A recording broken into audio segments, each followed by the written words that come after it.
What's going on YouTube? How's everybody today? Good to hear. So today I want to talk about an album I was pretty excited to get in the mail. I got the new Growing album. It's called Pumps with an exclamation mark, released in 2010 on Vice Records. I think it's their first album for Vice. Around their 8th album total. I don't know. These guys do a lot of work. They have a couple of EPs out there too, so it's hard to keep track. But 8th album, 8 songs, 37 minutes long. I think it might be their first album as a trio, because these guys started out in 2001 as just as 2 guys. This is a duo from Brooklyn, New York, just making kind of, guitar-based, drone, ambient, kind of experimental music. And these guys are cool because every album they do is progressive. There's always a step forward. They're always doing something different in the same vein of music, though. They're always doing something different when their whole experimental dance, ambient, industrial, experimental, what have you genre. They're always changing, always mutating, always moving forward with their sound. But the first one is a trio. They recruited this girl named Sadie Laska in 2009, and I guess she brings all these kind of microphones, vocal samples to their music. I think this might be their first album that uses vocal samples, at least this much. It's kind of the only detraction to it too, because I found them kind of distracting and just, I don't know, weird. But I guess they kind of goes with the music, kind of complements it slightly. Maybe I just need to get used to it. I don't know. I'm always very excited to get a Growing album, because I always know it's going to be something weird, something new to listen to, something very colorful. These guys always like to use a whole, cornucopia, a whole kaleidoscope of sounds and textures and weird fractured guitar tones.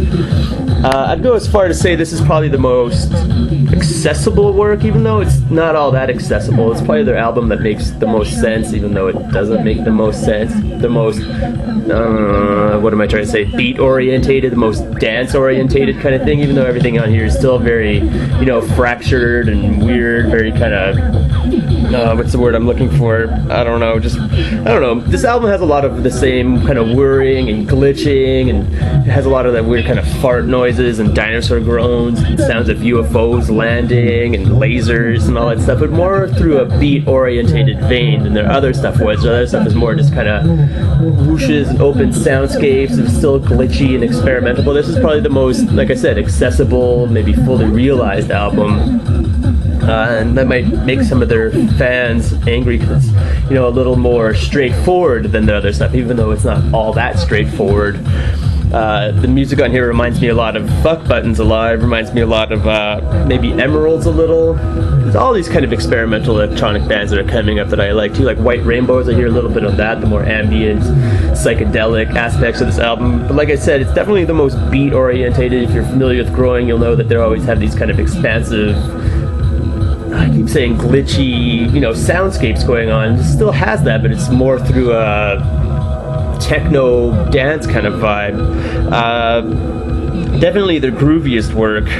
It's like Martian dance music, like dance music from Mars, or the weird alien race with tentacles, pushing laptops and drum machines and playing, trying to sing something in English, but it's just coming out as like, they don't totally grasp the English language yet. It sounds very weird, very alien.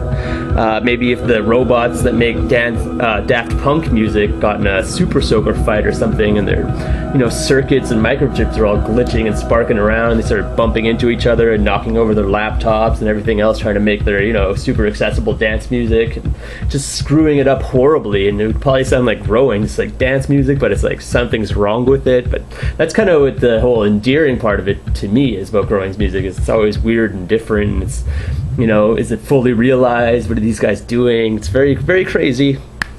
I don't know. I dug this album, even though some people might say it's a little bit aimless or, too weird, too far out. But like I said, Emeralds fans, Black Dice fans, Fuck Buttons fans, etc., all those kinds of bands probably get into Growing. Very, very cool album. Very vibrant, very colorful, very playful, very inventive, very progressive. Weird for sure, trippy.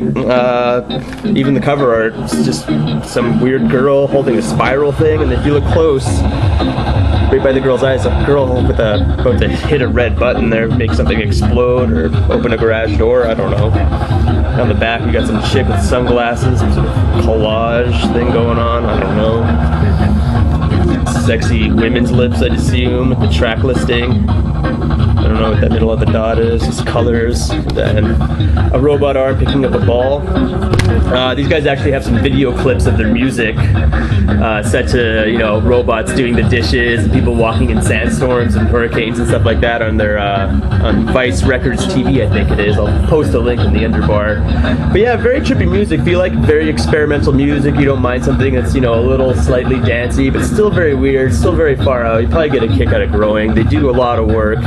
All their stuff is very weird, very interesting to say the least. I always look forward to Growing albums when they come out. Just basically guys just on their laptops, drum machines, you know, just making weird noise, maybe playing a little guitar here and there, just making weird far out stuff, music that they enjoy. It's fun to listen to for sure. I don't know how much it holds up to repeated listens though, but me and my friend always like to check out Growing albums, just talk about how weird it is. But anyway, Growing 2010, Pumps, released on Vice Records, not too bad.